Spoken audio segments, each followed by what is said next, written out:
বাবারে বাবারে বাবারে কি ভারী বইগুলো।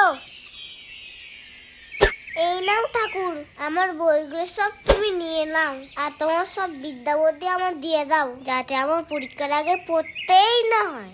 আমার পড়তে একটু ভালো লাগে না, শুধু খেলতে ইচ্ছা করে, আর মা শুধু জোর করে করে পড়তে বসায়। না পড়ে কে পরীক্ষায় পাশ করতে পারে শুনি? কে বললো কথাটা? গলাটা যেন চেনা চেনা লাগছে, মনে হচ্ছে ঠাকুরই কথা বলছে। সামনে পরীক্ষা কিন্তু, পুজোর সুতো কাটার সাথে সাথে যেন বইগুলো ঘরে আনা চায়, না হলে পিঠে মার পড়বে।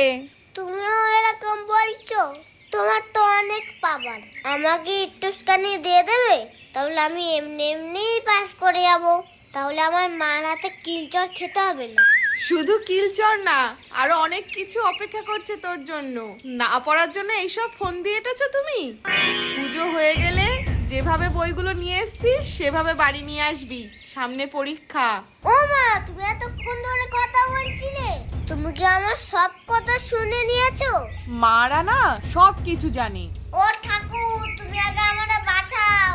সরস্বতী মহাভাগে তো কমনো চলে, বিশ্বরূপে বিলাসাক্ষী, দেবী দেবী নমস্তুতে, দেবী দেবী নমস্তুতে। মন্ত্রটাও তো ঠিক করে বলতে পারিস না, ঠাকুর আবার কি পাওয়ার দেবে তোর?